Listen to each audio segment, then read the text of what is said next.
So get this. Taylor Swift takes a flight from Los Angeles to Tokyo that leaves at 10 a.m. on February 20th. She's on the plane for 12 hours, but she lands only at 2 p.m. the next day in Tokyo. That's a 28-hour difference. So, how did this time warp happen? Well, it's all because of this wonky line. This is the International Date Line. You know, that imaginary line that slices the globe in half and decides who gets to celebrate the new year first?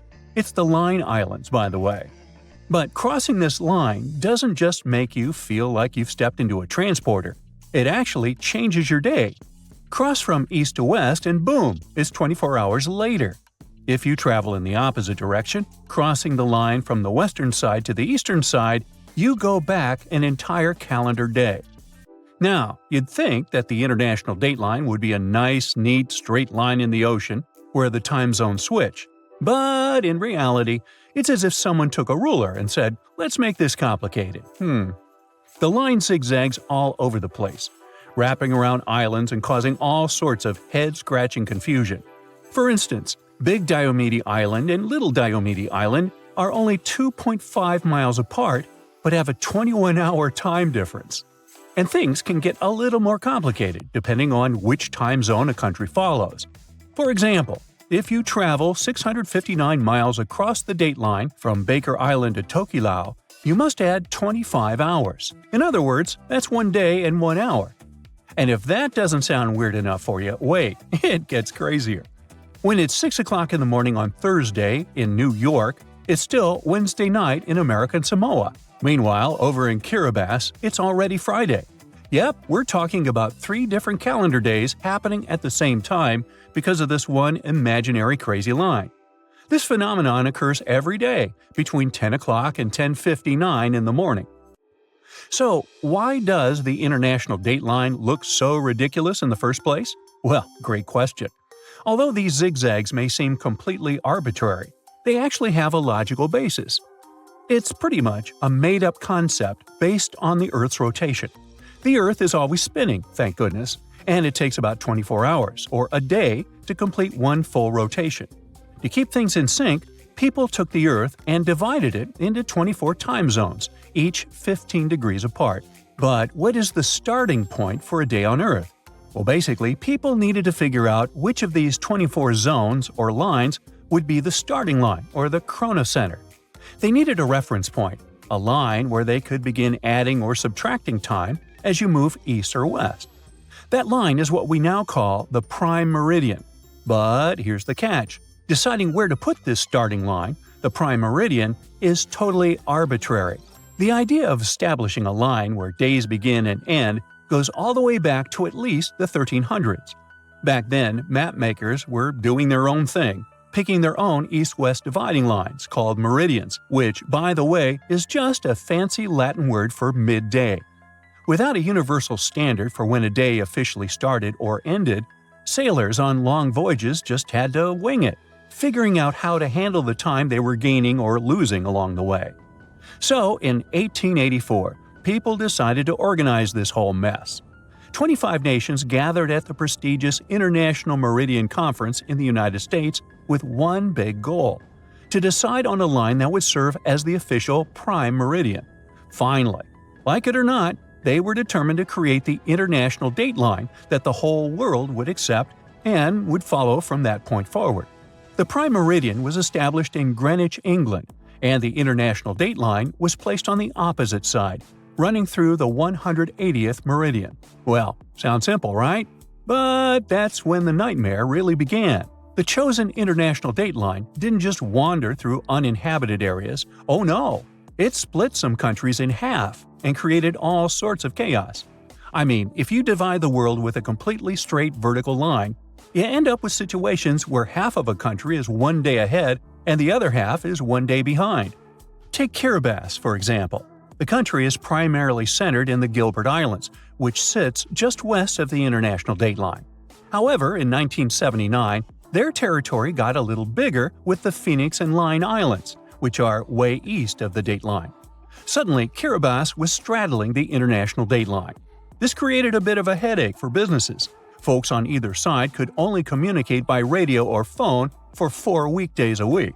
Now, to fix this quirky situation, Kiribati decided to skip Saturday, December 31st, 1994, right off the calendar. So Friday, December 30th, turned into Sunday, January 1st, 1995. And just like that, New Year's Day came a day early. Woohoo! After that, the dateline moved eastward to go around the entire country. So the same thing that happened to Kiribati happened to other countries as well. For example, when they got to the Aleutian Islands in Alaska, the line made another detour to include them. And when they got south of the equator, well, guess what? Another eastward bend to cover even more islands. And that's pretty much why the straight line started to get a bit ziggy-zaggy. This wonky line is designed to avoid land as much as possible, so there's less hassle when it comes to changing days. So, no, you can't stand between the international dateline, like having one foot in one day and the other in the next. But you can cross it by boat. In fact, some fancy trans-Pacific cruises even offer a time travel package for adventurous travelers who want to cross the line and jump into the future. Now, in the end, the international dateline looks this ridiculous because it was constructed based on a series of arbitrary decisions, historical quirks, and a whole lot of confusion. But it's not just because people organized it in the 19th century that there is no confusion regarding time zones today. Another thing that the prime meridian establishes is Coordinated Universal Time, the famous UTC. Now, UTC never changes for daylight savings time or anything else. However, in 1908, Canada decided to spice things up by creating Daylight Saving Time, or DST. Their idea was to set the clocks 1 hour ahead of Standard Time to make better use of sunlight in the spring and summer and fall evenings.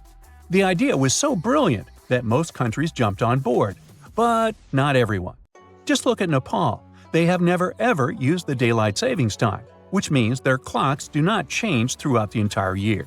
As you probably know, countries with large territories often have more than one time zone, just like the United States, which has 11 time zones.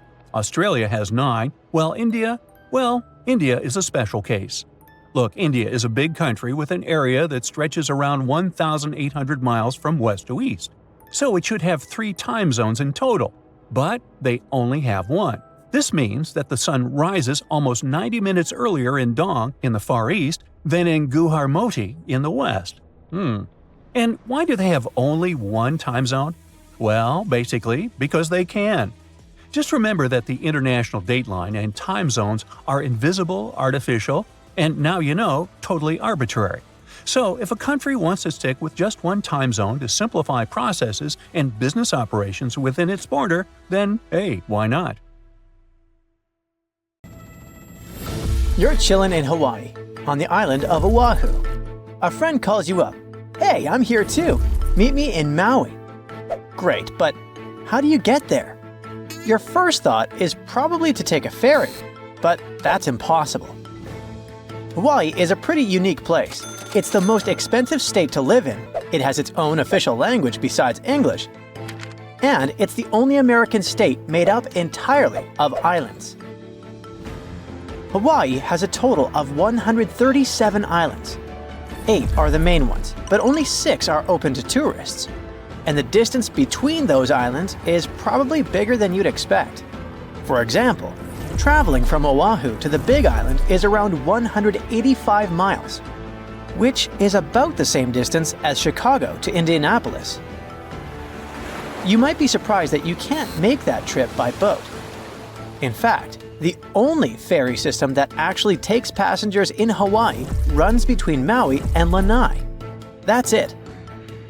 So your only option is to travel between islands is by plane. Honestly, it's a little surprising, especially considering how many people visit Hawaii every year. Tourism pretty much drives their economy, and in the first 8 months of 2024 alone, over 6 million people visited its beautiful beaches. Knowing that, we would expect Hawaii to set up a good ferry system to make it easier for visitors to get around. Just like in Greece. This would probably boost tourism even more, bringing more money to the state.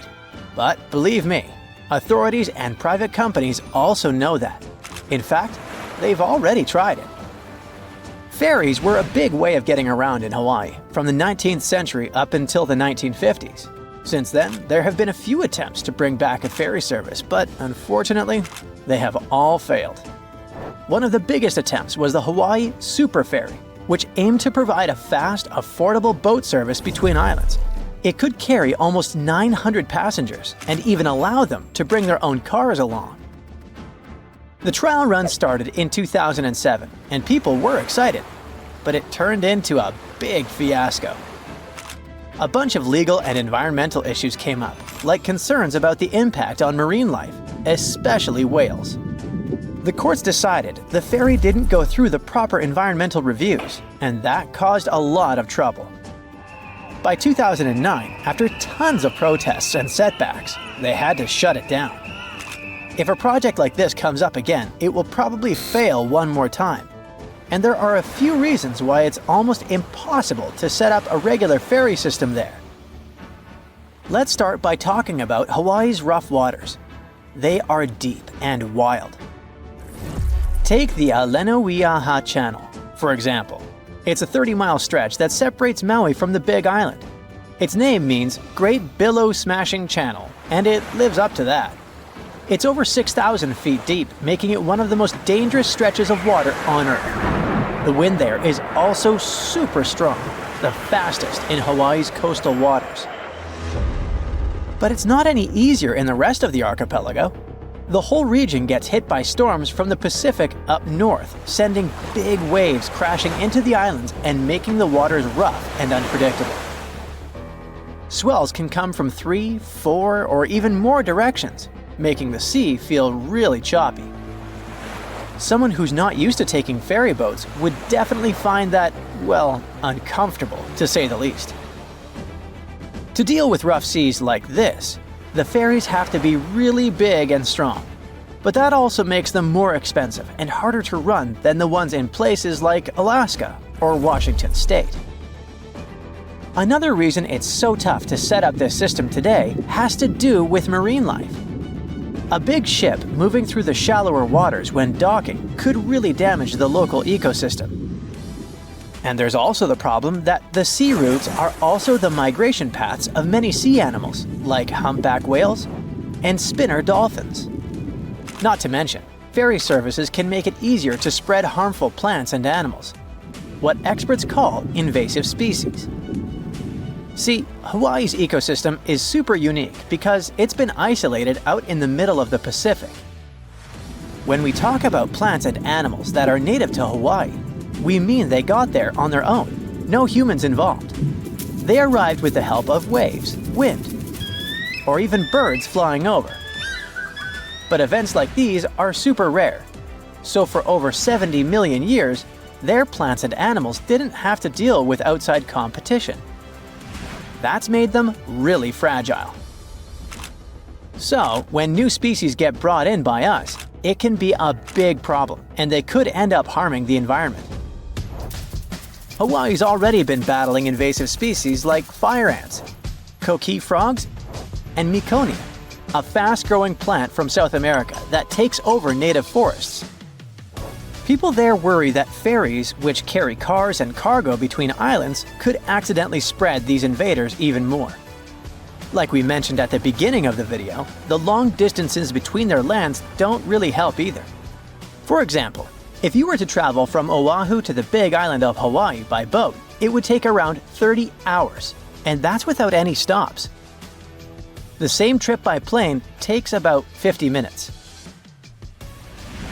Ferries that cover long distances are much more expensive, so they need a much bigger demand to make them profitable. On top of that, the state doesn't really have the infrastructure, like enough ports and terminals to support the operations. So setting up new routes is pretty much out of the question. Airplanes, on the other hand, are a different story. The air travel industry in Hawaii is already well established and super competitive. That means flying is still the most practical option in Hawaii.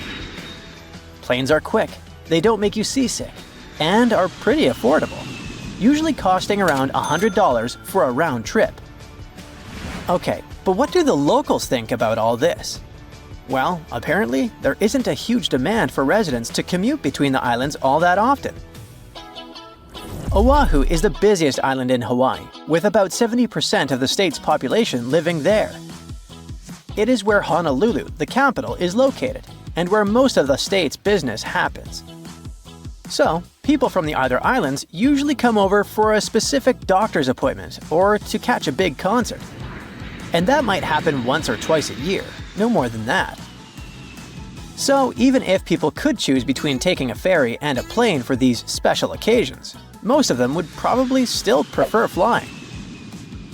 There are plenty of options between the main island airports. Planes usually start flying around 5 in the morning, and there are flights available every hour until the last one, which is usually at 9 in the evening. If you've been dreaming of going to this paradisiacal place but are worried about spending too much on plane tickets, I have some tips for you. First off, keep in mind that visiting all the main islands in 5 days or less is way too ambitious. So, if you don't have much time to spend there, think about your priorities. Each of the 6 islands open to tourists has its own vibe and activities. But you don't need to visit them all in one trip, and you can save some money by sticking to fewer islands.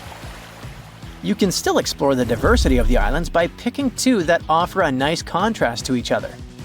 For example, while Oahu has that bustling city energy, Kauai has a much more relaxed vibe. Also, flights in the morning are usually cheaper, and it might be better to fly on a weekday rather than the weekend, although the price difference isn't usually huge. Hopefully these tips will save you some cash while still having an unforgettable island hopping adventure in Hawaii. Don't forget to share this video with a friend who's also dreaming of exploring these amazing islands. So it turns out that so-called rich countries are facing a big problem. People are not having kids. Not enough, at least. On average, women need to have 2 children to keep things balanced, but they're only having 1 or none at all. This issue comes down to the fertility rate, or simply the average number of kids a woman is expected to have in her lifetime. When that number's too low, it means more people are passing away in these countries than being born, and that can destroy the economy. Think of a rich country – the US, Germany, Japan. Great! Pick any wealthy nation you like, and I can promise you one thing – its fertility rate is below 2.1, and that's a problem. Here's why. Meet Mary and John, and over here we've got Jack and Lucy. That's 4 people total. Now, both couples get married. Mary and John have 2 kids, but Jack and Lucy only have 1. Now, what does that mean? Simple math – we're down by 1 person. And if this keeps happening, generation after generation, the population starts to shrink. The situation gets pretty scary when we zoom in on certain countries. Take Spain, Italy, or Poland. These countries have some of the lowest fertility rates in the European Union, with women there having, on average, just 1 kid. And that's a big problem, because it drags down entire economies. Picture a triangle. Young people and workers at the bottom and the elderly at the top. In many rich countries, that bottom part is shrinking fast, with fewer babies being born each year. So it's like this triangle is flipping upside down. Fewer young folks and workers, but more and more older people. With fewer workers and more retirees, the economy struggles to stay balanced. It's like the domino effect. Fewer people working means fewer people paying taxes. Meanwhile, the older population at the top keeps growing. And now we have a way bigger group depending on pensions and stuff like Social Security. So we're left asking, who's going to pay for all these retirements? Now, some countries are in hotter water than others, and South Korea is really feeling the heat. They've got more and more people getting older, while fewer and fewer babies are being born. In fact, they've got the lowest fertility rate in the world. In 2023, it hit rock bottom. 0.72 births per woman. Now, personally, I don't know how you can have 3/4 of a kid, but hey, that's statistics for you. Meanwhile, if things keep going like this, Korea's population could shrink by half by 2100. Over the last 20 years, their authorities have invested in the equivalent of $286 billion in this issue, and they've rolled out a bunch of incentives to turn things around. First up, pocket money. If a married couple in Korea decides to have their first kid, the government hands over about $10,000 split into monthly payments to help out. While that might sound impressive, it's only about 3 times the average monthly wage. And in Seoul, one of the most expensive cities in the world, that doesn't go very far. Next, a home. Paying rent in Seoul is insane, but the government doesn't want people to leave the capital because of it. So they're stepping in. Recently, they've promised to give families around $300 a month to help with housing, until the kid turns 2. Then again, $300 seems great, but it only covers about 11% of the rent for a 3-bedroom apartment in the city center. And last but not least, health care. Hospital bills are covered, but the couple must be married, on paper and everything. South Korea came up with all this to fix the problem. Otherwise, their population might get older, poorer, and more dependent on others for care. But when you think about it, all these incentives really come down to one thing: giving out cash. Even so, their demographic problem hasn't gotten any better, so the authorities had to come up with more creative solutions, like offering jobs with flexible hours for parents with kids under 5. And they can borrow things like toys or strollers from the government, totally for free. So, why don't women want to become mothers? There's a bunch of reasons.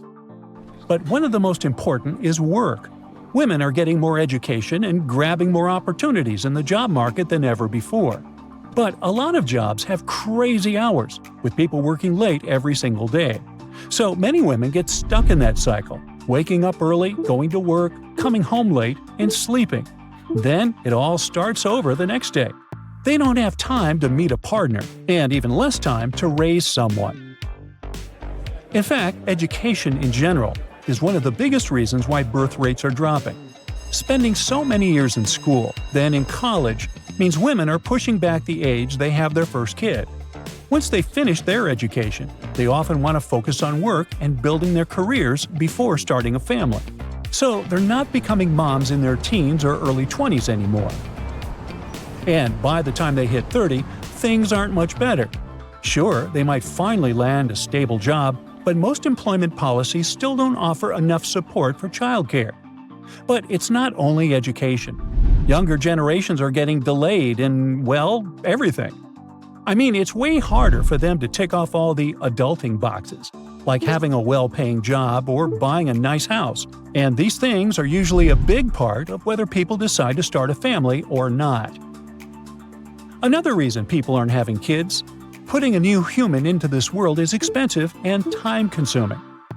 The average childcare costs in Australia, for example, have gone up faster than inflation. School tuition, even for public schools, takes a big chunk out of parents' budgets. Think about it: computers, uniforms, field trips, extracurricular activities. All that adds up to the cost of financing someone's education. Over 13 years, parents spend over $80,000 on public education. And if we're talking about private schools, that number jumps up to almost $350,000. And don't worry, these costs are just for one kid. Now imagine having 2 or 3. So what is the solution? Well, there are 2 ways to tackle the problem that don't involve pushing the population to have more kids. Nations can keep their population healthier and employed longer, like what Singapore is doing. They're putting a lot of effort into raising the retirement age, offering midlife training, and encouraging companies to hire older workers, like those over 69. Another way is to encourage people from other countries to come in, especially young ones who are ready to work. That's, for example, the strategy Canada uses. Now, if the goal is really to get women to have more kids, a lot of countries use the baby bonus strategy, basically giving money and benefits to families, just like South Korea does. The problem is that some experts say it is pretty ineffective, as financial incentives don't address the complexity of the issue. For them, what these wealthy countries need to do is offer better career and housing opportunities for young people, like giving incentives for companies to offer more flexible hours or work-from-home options for young parents. They also need to push strategies to lower the cost of housing, especially in big cities. Plus, they need to focus more on the aging population, using technological innovations to support them. That would help not just parents, but families as a whole. So, what do you think? For every 1.8 degrees Fahrenheit increase in a country's average temperature, the GDP per capita drops by at least 1.1%. To put it simply, with every step you take from the North Pole to the equator, not only do you get hotter, but you also get poorer. Even though life in freezing cold countries can seem miserable, 74.2% of the world's billionaires are concentrated in the global north. And there are at least 4 theories explaining that. The simplest theory is tied to biology. Cold weather is believed to keep germs away, leading to better health and productivity. Sounds good, but I'll challenge that later. Next, there's the sloth theory from ancient Greece, and it's more about climate in general. Greeks believed their ideal weather made them wealthier, while hotter regions were seen as less creative. The third idea is based on economic and anthropological studies. You see, experts noticed some time ago that colder countries have inclusive institutions that offer equal job and life opportunities and protect markets and private property. Naturally, such conditions promote healthy competition and boost wealth. The last idea is tightly connected to the previous one. Long story short, richer countries tend to distribute money better because they're more inclusive. Poorer nations often have extractive institutions where a powerful elite controls wealth. While all of them seem plausible, the truth is, these ideas are borderline insane. Well, you know the theory claiming that cold climates eliminates germs and the population of colder countries doesn't get so sick? I don't want to be the bearer of bad news, but the cold actually makes germs thrive. In the cold, we tend to stay inside with the whole house shut, so we share germs with each other more easily. Not only that, but during winter, the air is drier, creating the perfect environment for the flu virus to flourish. Humans are also more resistant to viruses and bacteria from their own environment because the constant contact with them makes our immune system stronger. If you look back at your history classes, you might remember that most British people struggled with the weather and bacteria found in America, while Native Americans themselves were mostly fine. And what about the sloth theory? Sorry, I don't mean it to sound offensive, but some specialists, they claim that, people in hotter countries tend to be lazier. But the truth is, the sun doesn't make us work less. Yes, the sun can make you a bit slower because you can dehydrate. But you see, the human body is biologically adapted to the climate of the place they're born in. This means that if you live in Canada, for example, you can endure the cold just fine. But Brazilians will probably handle hot days better than you. But if the sloth theory was true, how would you explain that people in Colombia work about 200 hours a year more than those from the United States?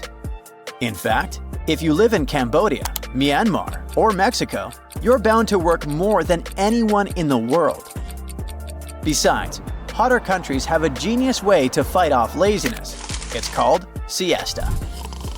After lunch, it's normal to feel a bit sleepy, and if you have heavier meals like the Spanish and Italians do, you'll get extra slow. This is why after lunch they usually have a siesta, also known as a quick nap, which improves your memory and thinking skills. It may sound like a siesta makes you work less, but people who nap after lunch simply work at different hours of the day. While you make shorter lunch breaks and go home at 6 p.m., in Spain, the lunch break lasts 2 hours and the workday ends at 8 p.m. They work when it's not so hot outside and even get to take a power nap. The past is also crowded with people who lived rich lives despite the scorching sun. The ancient Egypt civilization may have existed thousands of years ago, but they were one of the richest civilizations ever, even though they lived in a place that was super hot and super dry. We also have the Aztecs, who lived in Mexico back when Mexico didn't exist yet. This region is not so famous for its cold weather, I can tell you that. but the Aztec civilization still managed to have a capital that was bigger than London, Paris, and Madrid of the time. On top of that, many of the inventions we have today that make a lot of people rich were created thanks to math and science, two things born in hot places, like Mesopotamia and India. Now, to make all those economic and anthropological studies sound simpler, let's start with the most obvious part. It's true that hotter countries usually make money out of their natural resources. They don't have such strong industries, and the money is concentrated in the hands of the elite. All of this reduces the GDP, that thing that estimates whether a country is wealthy or not. Remember we said richer countries have inclusive institutions? These institutions are basically laws that make sure people have equal job and life opportunities, including nice houses and a good salary. Poor countries are not very good at this inclusive institution thing, but it's not by choice. This is actually a consequence of the age of exploration. In case you were sleeping during your history classes, let me remind you. The age of exploration is that time between the 15th and 17th centuries, when many kingdoms in Europe were exploring the seas and setting up colonies all over the world. I know it feels like this was a long time ago, but many countries that were colonies back then only became independent during the 20th and 21st century. This is why many poor countries don't have solid industries and markets, because their institutions and laws date back to when they were still colonies, and their years as colonies depleted resources and didn't provide a good infrastructure. Besides, saying that private property reduces the income and inequality gap is kind of absurd. It's true that developing countries like Brazil and South Africa are highly unequal, but in the US, for example, 1% of the richest people in the country make 139 times more money than the poorest part of the population. And there were more than 700,000 homeless people in 2024. Besides, 1% of the world's population is wealthier than the rest of humankind put together. If inclusive institutions were really that powerful in richer countries, then there wouldn't be more than 1 billion people living in acute poverty all over the world. There's no point in saying that private property makes everyone's lives better if people can't even afford to have a house in the first place. And using the GDP to calculate the wealth of a country is not exactly the best way to understand poverty, because the GDP only considers how much money the industry itself makes.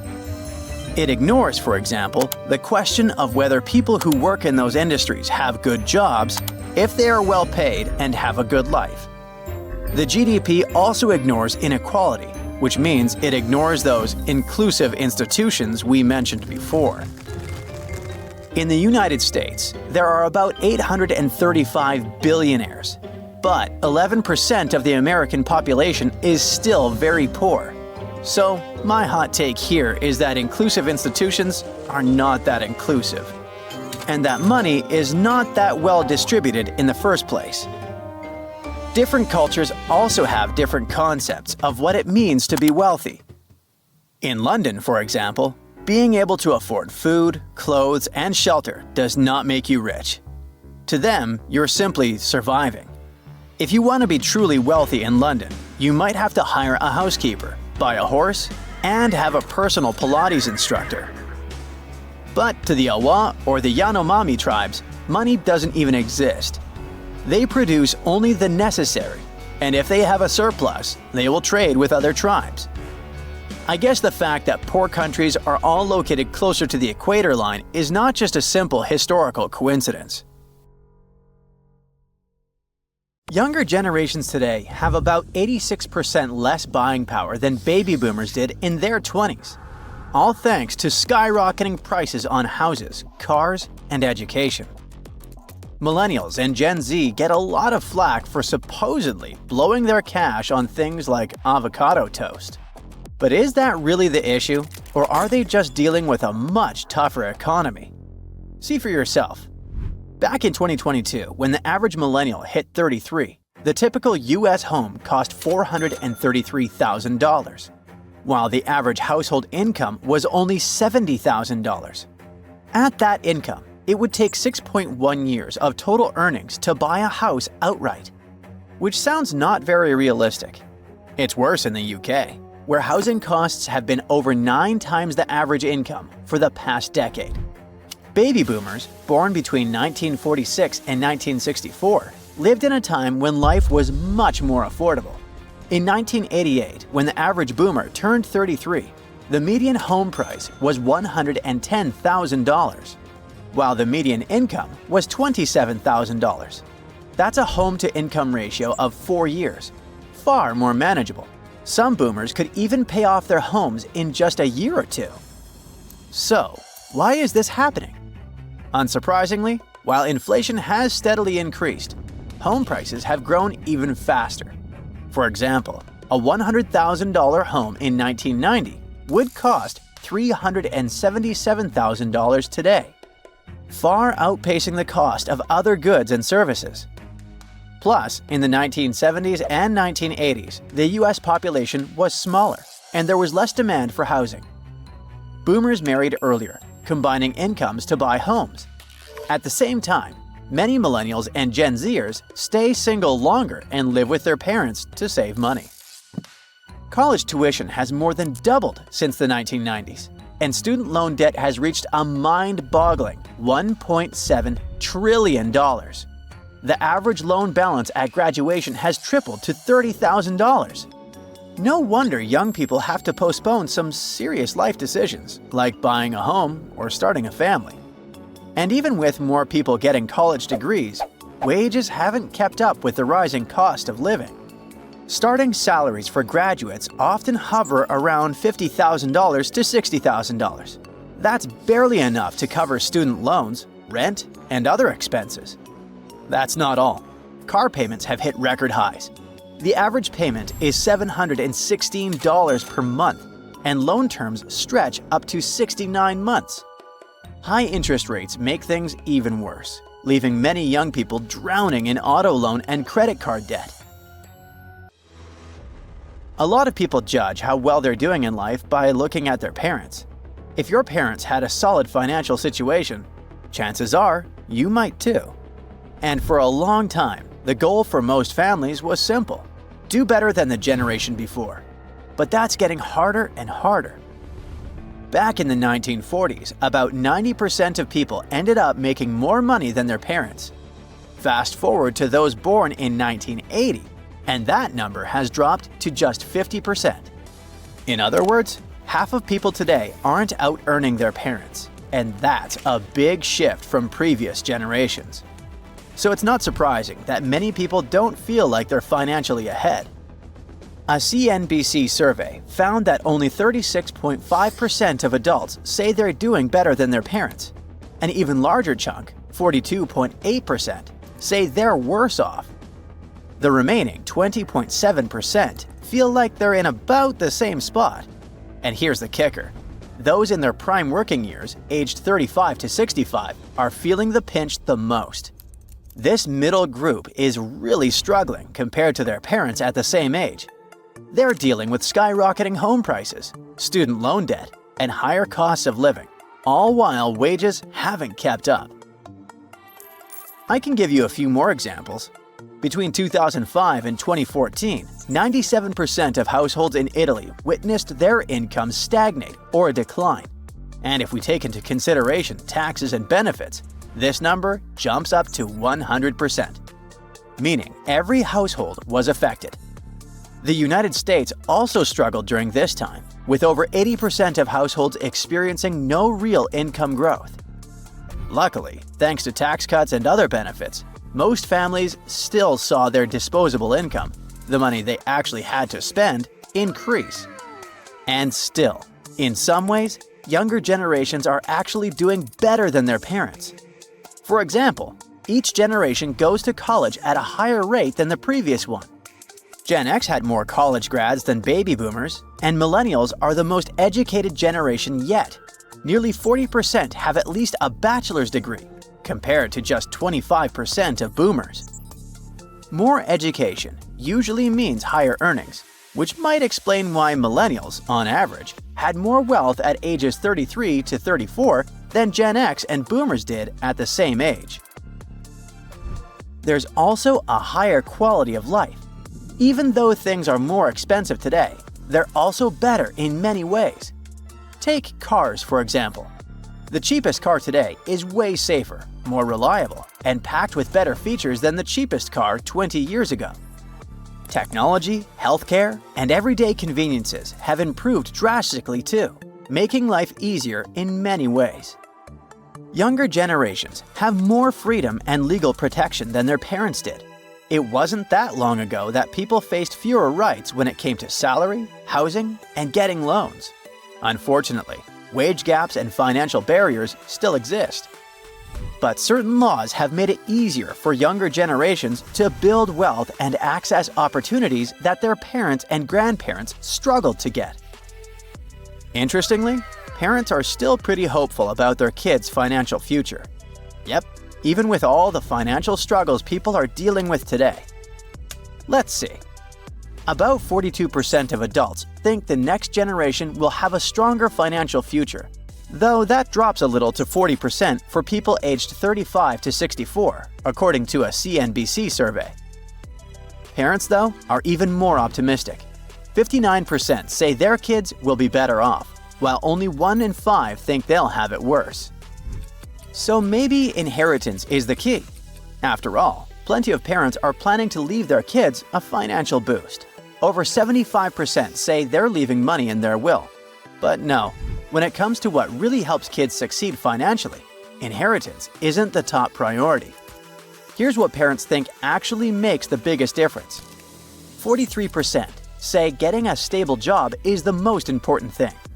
20% think it's a fully paid education. And only 15% say inheritance matters most. In other words, while a little financial help never hurts, most parents believe that a good job and solid education will do more for their kids' futures than just handing them a check. Now, let's get back to those seemingly countless financial challenges younger generations face. There are actually some steps you can take to improve your situation. First of all, try to spend your money in a smart way by keeping rent or mortgage payments under 30% of your gross income. The same rule applies to car payments. Keep them under 10%. Start investing early and open a savings account. Even $250 a month invested for 40 years might grow to nearly $1 million, thanks to compound interest. Next, switching jobs can lead to salary bumps of 10 to 30%, and it's a great way to boost your income over time. Do your best to pay off high-interest loans first, like credit cards or auto loans. This frees up money to save or invest. And still, the generational debate is far from resolved. Who had it harder? Older generations often criticize younger ones, saying they don't work as hard and are too distracted by social media. But as we see, the data paints a different picture. Millennials and Gen Z are not lazy. They're simply trying to navigate a world that's financially stacked against them. And while it's true that society has made progress in many ways, the economic challenges younger generations have to face are unprecedented. So what do you think? Are millennials and Gen Z truly in a tougher spot than baby boomers? Or is it all because we spend too much time on our phones? A bridge, a very helpful structure that traces back to the Neolithic times. The oldest bridge in the world, at least the one that is still standing, is the Arcadico Bridge, built more than 3,000 years ago. But there's a river you cannot cross using a bridge: the Amazon River, the largest and longest river in the world. Okay, the Nile River is actually the longest river in the world, but the Amazon wants both titles for itself. The Amazon River is born in Peru and crosses Colombia and Brazil until it reaches a massive delta at the Atlantic Ocean. Its waters travel a longer distance than Frodo and Sam, and yet not a single bridge has ever been built over it. Why is that? First of all, seasonal floods change the size of the river. During dry seasons, the Amazon is about 3 miles wide, but during heavy rains, it can get up to 30 miles wide in a few weeks. Not only that, but the flood also makes the river change its position. Now imagine trying to build a bridge in a place where the ground turns into water for about 4 months. Not an impossible task, but not the easiest one either. Now, if you look back at your geography classes, you might remember that the soil of the riverbank can be very soft, especially in the Amazon, which means it can erode and shift. Heavy rains also create marshes, a type of wetlands that actually reduces the magnitude of the floods and purifies the water. It's also home to many animals. This means that to build a bridge, part of this wetland would have to be drained, which would ruin the lives of all those animals.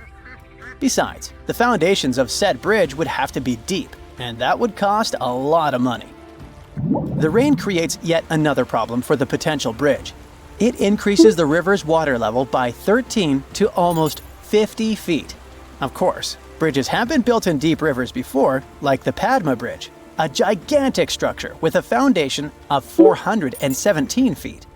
But because the soil of the Amazon River can erode easily, a bridge would have to be built using floating structures, known as pontoons, and they're not helpful in a river that changes depth whenever it feels like it. Next on our list of things that are a problem to human endeavors is the Amazon rainforest. This forest spreads over 9 countries and is so big and so dense it could cover about half of Europe.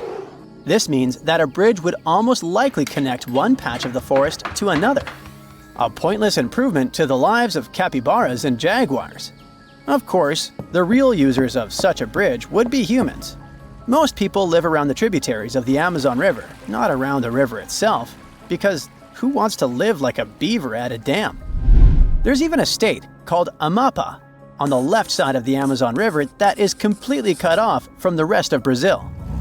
You could easily take your car and visit its neighbor, a place called French Guiana. But if you wanted to go to another part of Brazil, you'd have to find other means of transportation. Aside from small riverside populations that live right on the riverside, of the Amazon, bigger cities were built near tributary rivers, like the Rio Negro, which has a bridge, by the way, and the Nanay River in Peru. The bridges that go over the Nanay and the Rio Negro are the only 2 bridges over the rivers in the Amazon basin. The lack of good roads and highways inside the Amazon also makes the creation of bridges a pointless endeavor. Back in the 70s, humans had big ideas on how to explore the Amazon ever more, which is why they decided to build a highway which would cut the Amazon basin from left to right. The road, called the Trans-Amazonian Highway, was supposed to bring people to the heart of the Amazon. But it seems like the difficulties of building more than 2,000 miles of road inside a dense rainforest were not foreseen. Halfway through, the project was abandoned because it was super expensive and problematic. Nowadays, highways in the Amazon basin are always flooded, filled with holes and mud. This whole situation creates a ripple effect. People don't live near the river because it's hard to access it. The roads don't go there either, because it's hard to build them. Which in turn makes even fewer people want to settle on the banks of the Amazon River, because they have no roads to get them there. So, if there are no roads and no bridges, how do people live there? You're not gonna believe this, but the riverside population uses a very old but reliable invention called a boat. The Amazon River is fully navigable, and the people that live there use it like a road. Much like motorcycles, cars, and buses, the Amazon River has canoes, speedboats, and ferries. There's even a very specific ferry called Obidense, transporting people to the municipality of Óbidos, hence the name. Locals do everything on boats. They even have a boat hospital that floats around and visits riverside populations and a boat bank, so you can do all your bank-related things while looking at the vastness of the Amazon. Honestly, genius invention. The downside to this lack of bridges is that it stops us from exploring the truly hidden gems of the world. In the Amazon, for example, there are over 10,000 undiscovered archaeological sites. We may never be able to dig out stuff like fortified villages, geoglyphs, and many other structures. It would be pretty neat to go full-on Lara Croft in the middle of the Amazon, but these findings are tucked deep in the heart of the forest. At the same time, only on a boat are you able to witness the crazy phenomenon of the unmixed waters of the Rio Negro and the Solimões on the Amazon River. For more than 3 miles, these two tributaries of the Amazon River flow side by side without mixing. The speed and the temperature of these waters are different, so you'll see a river that looks like coffee and Coca-Cola mixed. This awesome phenomenon is called the meeting of waters. But the Amazon River is not the only river in the world deemed bridgeless. The Congo River, the second longest river in Africa, only has one bridge crossing it. The two Congos, yes, there are two different countries in the world named Congo, are separated by the Congo River, and so far, no roads connect them. Also, fun fact, some geologists believe that back when Gondwana existed and the continents were all cuddled together, the Amazon and the Congo River were one river connected to each other. Another place with a lack of bridges is the east side of the Thames in London. The west side of the river is narrower, which makes building a bridge easier. There are about 33 bridges on the west side alone, but if you want to cross the river from the east side, it's gonna be a hassle. The thing is, back in the 1800s, shipping companies decided that building too many bridges over the Thames was too expensive, because this was a shipping route and the bridges would have to be taller than usual. The structure would also have to be long, since some parts of the Thames are about 1,870 feet wide. But building long bridges is not a problem per se. In Rio de Janeiro, for example, you can find the Rio Niterói Bridge, which is about 8.26 miles long. Back when it was built in the 70s, it was the second longest bridge in the world. The bridge is so long that in 2018, a girl was born while her mother was crossing it, and now the birthplace in her birth certificate is literally the bridge. There's also no U-turn on it, so if you drive onto the bridge by mistake, you're in for a long drive. So next time you feel like exploring the Amazon, remember to pack your own boat.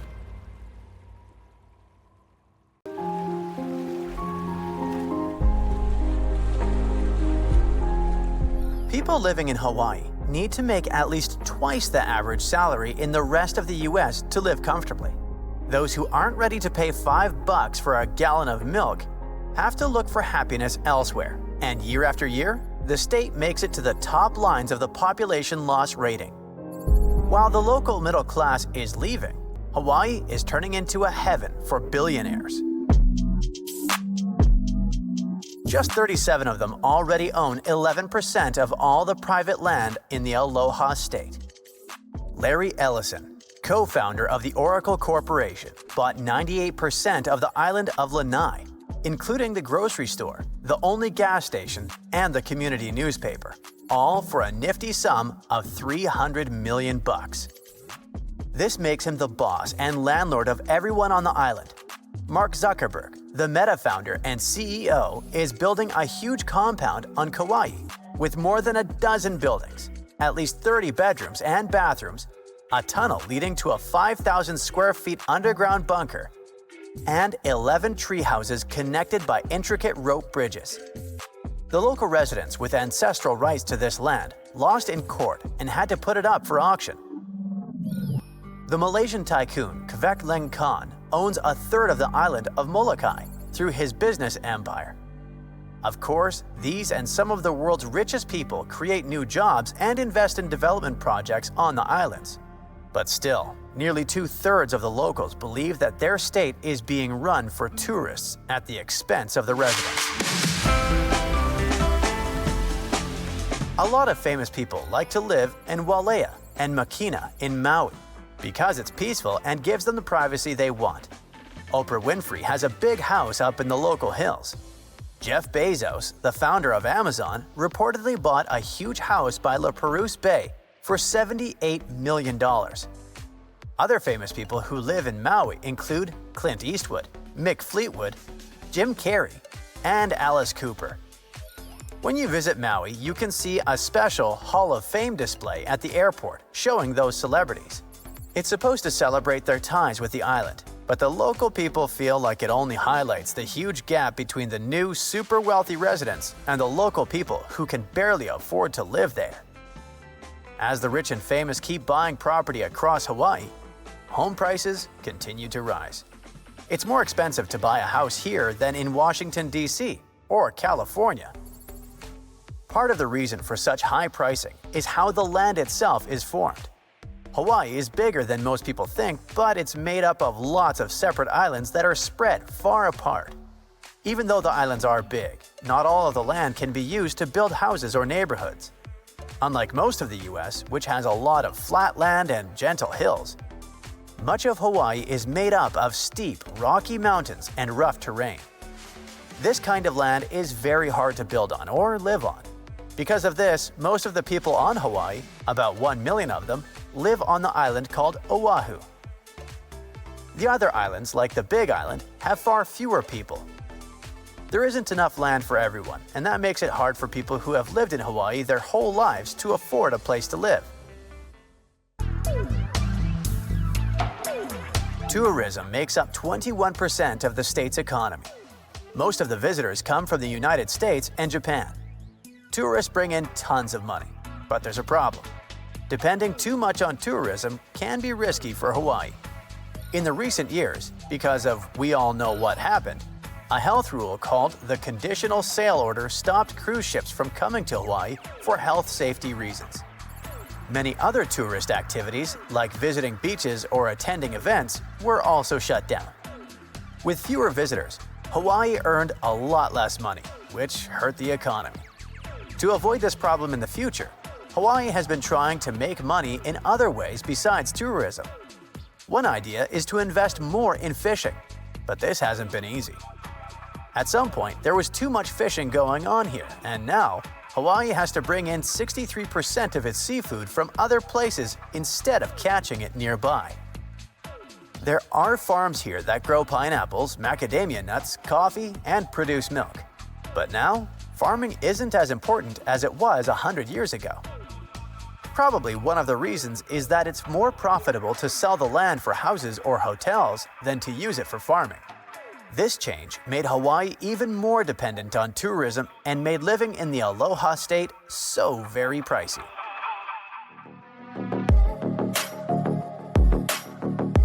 Honolulu is reported to be the 7th most expensive city to live in the US. A family of 4 spends around $8,000 a month here, and a single adult will have to pay, on average, $2,500. Food alone costs around $500 a person for 1 month. Most of the food in Hawaii, about 85 to 90%, comes from faraway places. Since it has to travel more than 2,500 miles to get there, around 1/3 of all the food spoils along the way, especially because Hawaii is warm and humid. This waste makes things more expensive because stores know they'll lose some of their products and charge more to cover their losses. There aren't as many stores competing with each other. If stores don't compete, they have no reason to lower their prices. On top of that, they have to pay a lot for things like rent and electricity, so they raise their prices to make up for those costs. Speaking of electricity, an average bill is around $200, which is almost 90% higher than the national average. Yep, the Aloha State has the highest energy costs in the country. And perhaps that's why people in Hawaii use the least amount of electricity compared to other states. But their bills are still much higher. The main reason is the price per unit of electricity, called a kilowatt hour. 1 unit of electricity costs almost 40 cents. To compare, Utah has the cheapest rate at just 10.91 cents. It's so expensive in Hawaii because most of the electricity comes from oil, and that oil has to be shipped to the islands. Since Hawaii depends so much on oil, energy costs go up and down with oil prices. On top of all that, the income tax is some of the highest in the country. A quarter of all households in Hawaii spent more than their income in 2024. To survive, people used savings and credit cards and cut expenses. They also had to work more hours or get an extra job. They were forced to sell their belongings and borrow money from relatives, banks, or other lenders. Almost half of residents are in the category called ALICE, and it has nothing to do with Alice in Wonderland. It means asset limited, income constrained, employed. More than 1 in 3 residents lives below the ALICE annual income threshold. And then there's also legislation that further complicates things for Hawaii. It says that any goods shipped between places in the US must be carried on ships that are owned, built, and run by Americans. This makes shipping much more expensive because US ships and crews cost a lot more than ships from other countries. Most of the world's ships don't follow these rules because they're registered in countries like Panama. Because of this, Hawaii can still get goods from places like East Asia using cheaper ships. But if they want something from the mainland US, it costs way more money. In fact, this law costs Hawaii over $1 billion every year. This law also makes it really hard for Hawaii to grow businesses because everything is so expensive. The cost of insurance is also going up. This is because the islands are hit by natural disasters like hurricanes and storms more often now. All of this adds up to making life in Hawaii even more expensive. But even despite all that, the state steadily lands high in studies on well-being. Even people who can barely afford a living are mostly happier, or at least less unhappy in Hawaii than in other states. I guess the strong community support, a clean and fantastically beautiful environment, and the ability to have beach parties all year round make up for many hardships. You're standing in the middle of a vast, empty desert in Saudi Arabia. But in the middle of that emptiness, 2 enormous mirrored skyscrapers rise side by side, in perfect parallel to each other. This isn't just some sci-fi concept, it's the Line, the centerpiece of Saudi Arabia's boldest urban project yet. Now, Saudi Arabia is already home to some of the most ambitious architecture in the world, from Riyadh's King Abdullah Financial District to the iconic Abraj Al Bayt Towers in Mecca.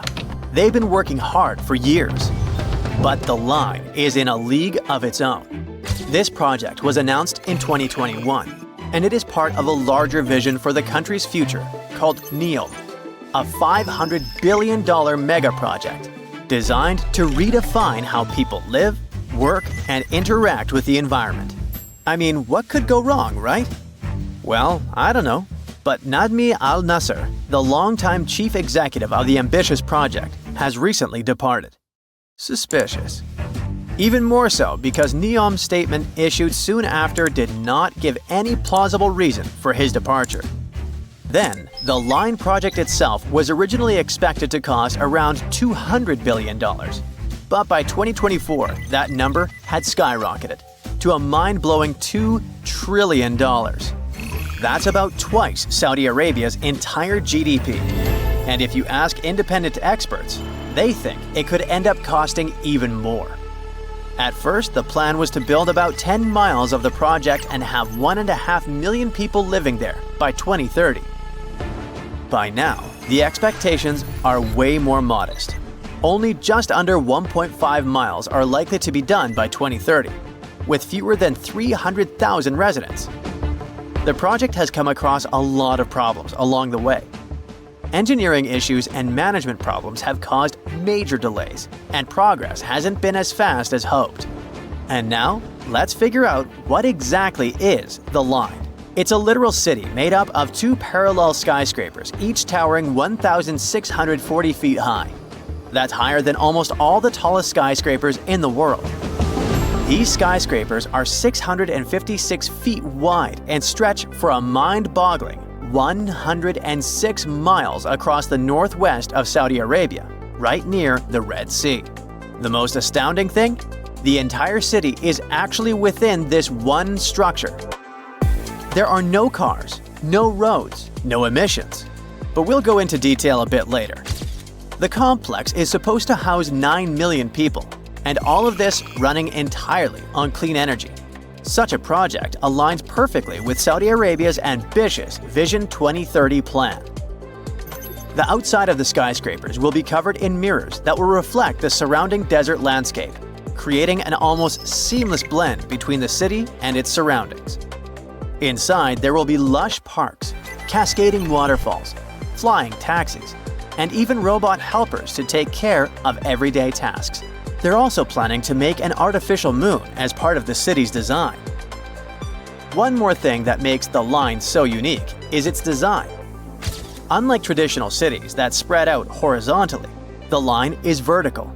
Everything, homes, offices, parks, schools, shopping centers, are stacked on top of each other in layers. This means that residents won't need to travel long distances to get what they need. In fact, the designers promise that all amenities will be within a 5-minute walk from anywhere in the city. And while it's compact in width, the city's vertically layered structure means it can comfortably fit all 9 million residents, while leaving plenty of room for parks, natural spaces, and modern conveniences. There's even a plan for year-round climate control, keeping both indoor and outdoor spaces at comfortable temperatures, no matter how harsh the desert weather gets. Of course, even with everything close by, people will still need to get around the city. Worry not. The line has it covered in the most futuristic way possible. It features a high-speed train system that will travel from one end of the city to the other in just 20 minutes. That's 106 miles in 20 minutes with only 4 stops along the way. Imagine being able to get anywhere in the city faster than you could drive across town in most places today. Besides the train, the line will also have autonomous vehicles. Those will be cars and shuttles driving themselves with the help of advanced technology. They will handle everything from parking to going around obstacles. Even cooler, in the line, every car, train, and any other piece of infrastructure will be connected in a huge network called the Internet of Things. Sensors and real-time data will allow traffic to flow smoothly, preventing delays and reducing congestion. They first spoke about the NEOM project in 2017. Besides the line, NEOM is supposed to include an octagon-shaped floating industrial city and a posh mountain ski resort. There, Saudi Arabia will host the Asian Winter Games in 2029.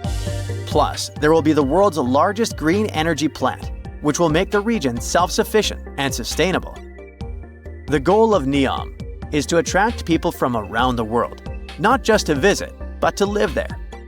Residents will even be given their own identity, Neomians.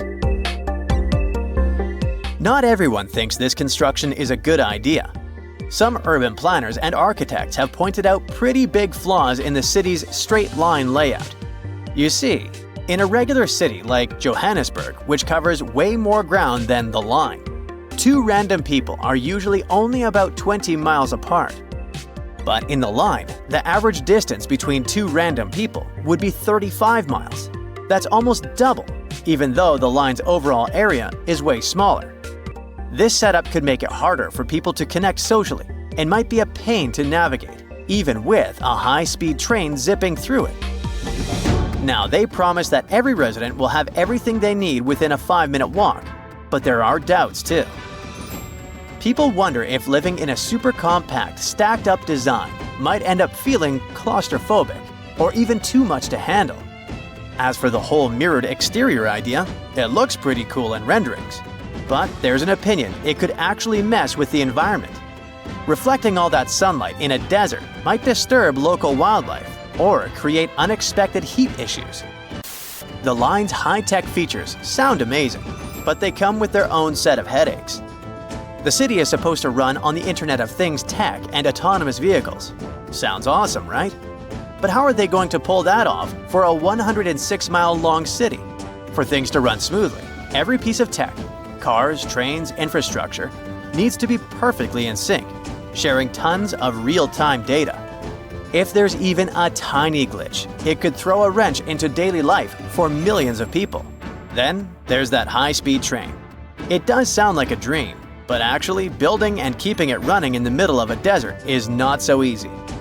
The heat, shifting sands, and wear and tear on the tracks could cause big delays and rack up costs pretty quickly. People around the world are questioning if the line is even doable. The first inhabitants were supposed to start living there by 2030, but there are reports about scaling the project back, so that deadline feels like a big stretch. There's also a sustainability issue. The line is supposed to have 0 emissions and 100% clean energy. But building something so massive is bound to take tons of resources. With all these challenges, Saudi Arabia is looking into new ways to fund the line and figure out which parts of their Vision 2030 projects to prioritize. An insider has recently said that some projects might go ahead as planned, while others could be delayed or scaled down. This lines up with what Ali Shahabi, who's on NEOM's advisory board, has said. He admitted that the Vision 2030 goals were always meant to be super ambitious, like almost too ambitious. But he argued that even if they only pull off part of it in time, it'll still be a big deal. So it turns out that you can't drive between South America and North America, and there's a simple reason for that. There are no roads connecting the two continents, not even a rudimentary one. Technically, you could try your luck crossing on foot, but let me tell you, that would be a huge mistake. The region that connects the two continents is called the Darién Gap. It stretches across southern Panama's Darién province and the northern part of Colombia. The only land route there is a 60-mile jungle trek. Crossing it can take anywhere from 3 to 10 days. It depends on weather conditions, how much you're carrying, and honestly, just pure luck. Chance plays a big role here, because this isn't some chill, relaxing nature walk. It's a harsh, extreme environment, known for being completely isolated and one of the most dangerous places on Earth. Still, people seem to forget that and go there anyway. Every year, the number of people crossing just keeps growing. In 2014, fewer than 10,000 people crossed the gap. In 2023, that number increased to 520,000. Now, you might be wondering, what are so many people doing in the middle of the two American continents, risking all that danger? Well, that's because the Darién Gap has become a route for refugees migrating to North America. But to get there, they face all kinds of dangers, from insect bites and infections to serious fractures. We're talking about a no-man's land. Since there are no police stations, immigrants must also watch out for thieves. Along the way, they have no choice but to rely on and support each other. Most people start the crossing with at least a tent or tarp, rain boots, water, and some food. But these things get heavy fast, and people normally can't carry enough supplies for the entire journey. At some point, people start drinking river water to avoid dehydration. But the water's full of bacteria and dirt, so it causes intestinal issues. And if things get serious, there's no medical help there. To make this whole scenario even worse, the temperatures are brutal, often hitting over 95 degrees Fahrenheit. Now, a small subset of people who venture through the Darién Gap are hardcore adventurers and travelers looking for a survival experience in the jungle. But this region is no place for a relaxing vacation. A group of tourists who went there in 2023 ended up getting jungle rot, a fungus that affects the feet. The situation got so bad that a woman had to be carried out by the group on the last day because she couldn't walk. No matter how prepared people are for the Darién Gap, in the end, survival mostly comes down to luck. Out there, travelers won't find cities with solid infrastructure where they can crash at a hotel and gear up for the next day. In some spots, they might stumble across basic camps right in the jungle. These camps might offer wooden platforms for tents, bucket showers, toilets, and even plates of chicken and rice. But it all comes at a price. Wi-Fi, for example, might cost $2 an hour, and that seems like a pretty good deal, considering there's no cell phone service on the trail. They pretty much lose all contact with the outside world. Now picture a dense rainforest with steep, muddy terrain. The hiking trail is littered with boulders and tangled with vines, like nature's own tripwires. It climbs sharply over a mountain, becoming a serious challenge even for someone in good physical shape. The area also gets constant heavy rainfall, which can lead to landslides, flash flooding, and extremely muddy conditions. The situation gets so intense that even the t-shirts and faces of those who make the crossing end up covered in mud. They'll also have to cross a lot of fast-moving rivers. A Venezuelan dad who recently went through the area with his 2 kids said their sneakers ripped apart on the very first day. That's how powerful the rivers can be. And they're deep, too. Sometimes the water reaches all the way up to their shoulders. But the dangers in that area aren't recent. For centuries, the Darién Gap was thought to be impossible to cross. The first Europeans who ventured into Latin America saw it as kind of a jungle training school. They totally knew about its dangers, but still, many adventurers tried to make the crossing in the years that followed. In 1854, for example, an expedition disappeared for 49 days in the jungle, battling starvation and exhaustion. Then again, in 1870, a group of 100 men set out to cross it. Even though they were well prepared and carried cutting-edge equipment for the time, they still suffered tremendously during the journey. They had to rely on incredible resilience to survive the challenge. Over the years, people who ventured in often ended up passing away from hunger, thirst, and even drowning in rivers. They also faced the risk of being attacked by dangerous animals like jaguars, white-lipped pecaries, and the fer-de-lance, a fast, irritable snake that is one of the most venomous out there. The area is also swarming with mosquitoes, which can spread serious health problems. Leaning against trees to rest can also be risky. This jungle is full of spiked chunga palm trees, which are covered in long black spines up to 8 inches long. Unfortunately for us, these spines are covered in all sorts of bacteria. Just brush against a chunga, and you could end up with infected wounds. And yet another danger is getting lost in the dense forest and never finding your way back to safety. These days, though, this risk is a lot lower. Some people have mentioned color-coded markers that help guide travelers and keep them from going the wrong way. If they see blue or green fabric tied to trees, it means keep walking. But if they spot red fabric, that's a sign they're going the wrong way and need to turn around quickly. Since there are so many dangers, why not just build a road through the Darién Gap? While it might seem like a good idea, building a road connecting Panama and Colombia isn't really that simple. The Darién Gap has a humid climate, tough terrain, and constant rainfall, which means any attempt to build a functional road would be highly challenging and super expensive. Even though there have been previous attempts to fill in the gap. See, there's a huge road system called the Pan-American Highway, which stretches all the way from Alaska to the southern tip of Argentina. Nowadays, this highway hits a roadblock right at the Darién Gap. But it wasn't supposed to be like this, as the original idea was for the road to go through there. Leaders from Latin American countries tried to make this plan happen in the 70s, and then again in the 90s. But a lot of people were against it, mainly because they wanted to protect the local communities and the rainforest. Since the Darién Gap is mostly untouched by humans, it's one of the most biodiverse places on the planet.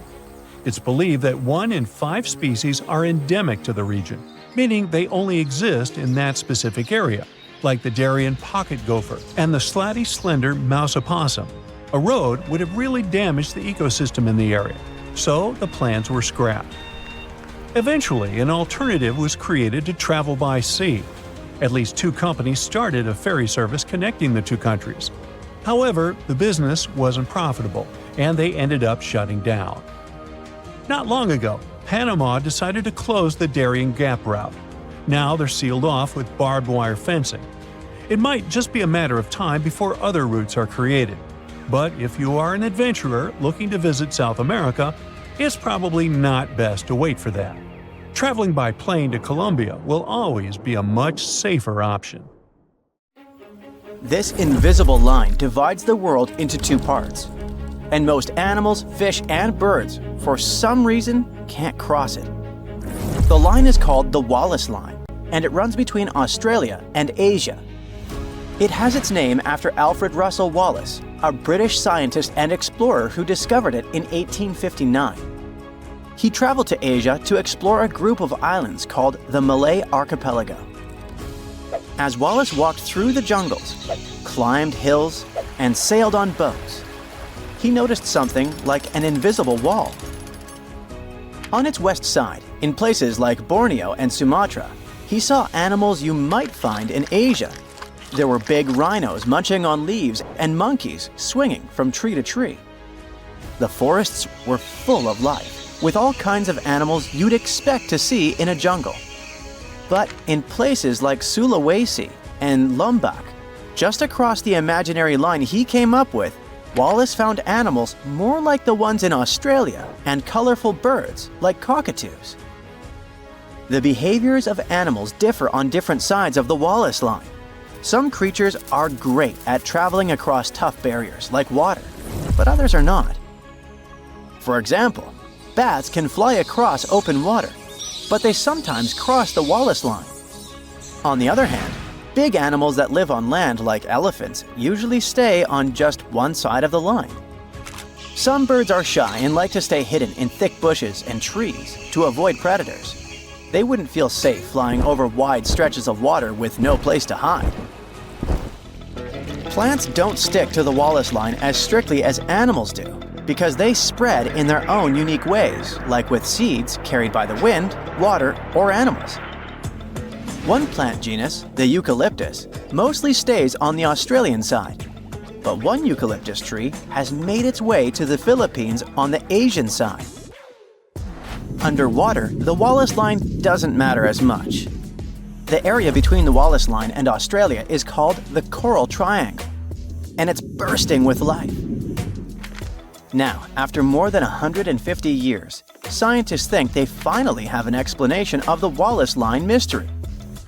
They believe it all started about 35 million years ago, when Australia broke away from Antarctica and slowly moved up to crash into Asia. When this happened, the crash created a chain of islands called the Malay Archipelago between Asia and Australia. This caused extreme changes in the weather, which made the area very different and affected which animals could live there. Researchers used a computer model that looked at how more than 20,000 species of animals from both sides of the Wallace Line would have behaved millions of years ago. When Australia started to drift away from Antarctica, it opened up a huge new era of deep ocean around Antarctica. This is where the biggest ocean current on Earth, called the Antarctic Circumpolar Current, began to flow. This swirling current made the planet's climate much cooler and completely changed how animals could live in different places. But not all animals were affected in the same way. Indonesia stayed warm and rainy, which was perfect for animals from Asia. These creatures could hop from island to island like stepping stones and make their way toward Australia. But animals from Australia had a harder time. Over millions of years, they had gotten used to living in cooler, drier places, so the tropical islands didn't suit them as well. Scientists believe if we can see how animals adapted to big changes in weather patterns millions of years ago, we might be able to predict how today's animals will cope with a similar situation. Other scientists after Wallace also tried to describe and explain the invisible natural border between Asia and Australia, and came up with their lines. The Weber Line, for example, is in a slightly different location than the Wallace Line, between the Oriental and the Australasian faunal regions within Wallacea. It's a group of mainly Indonesian islands that are separated by deep water straits from the Asian and Australian continental shelves. They were never connected to the big continents by land, so animals that could swim, fly, or float across the water made it to these islands. That's why the creatures living there are so unique and come from both Asia and Australia. Weber's line is where the balance tips. If you go one way, most of the animals are from Asia. If you go the other way, most of the animals are from Australia. Another important migration event in the history of our planet happened in the Americas. Around 30 million years ago, South America became a separate landmass as tectonic plates moved and pulled it away from Antarctica and Africa. Once it was on its own, the animals living there started to evolve in unique ways and turned into creatures you couldn't find anywhere else in the world.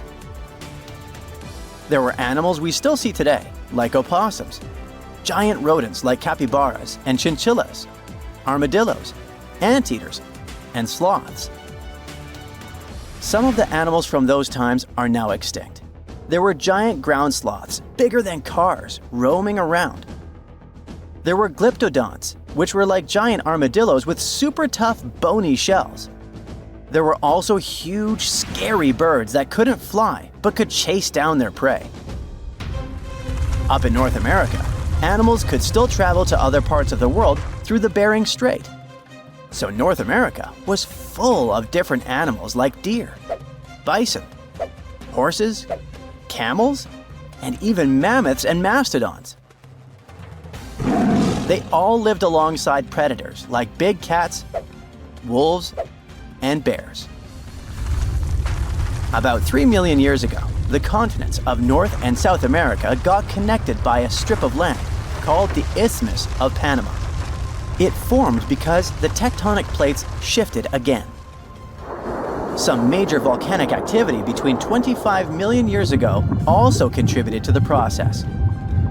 Animals started to move between North and South America, and this long process went down in history as the Great American Interchange.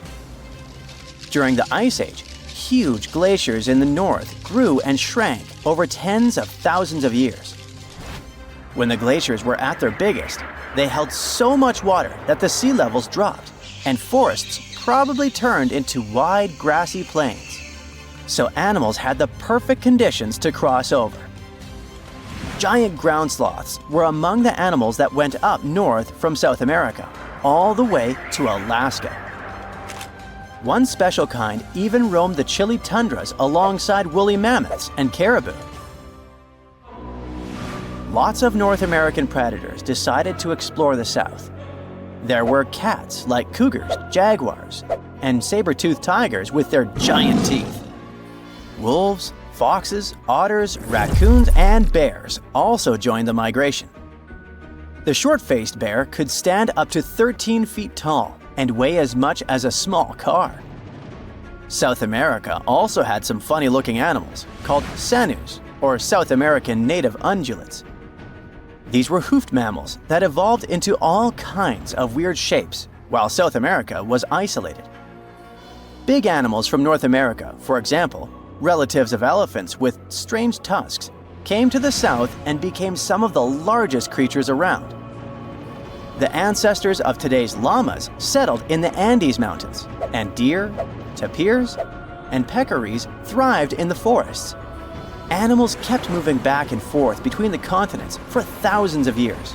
But as the Ice Age ended, many of the bigger animals, like the giant ground sloths, couldn't adapt and disappeared. It seems North American animals were better at adapting to their new homes. You can find armadillos, porcupines, and opossums from South America in North America. But many of South America's most famous animals like jaguars, llamas, and spectacled bears left North America long ago.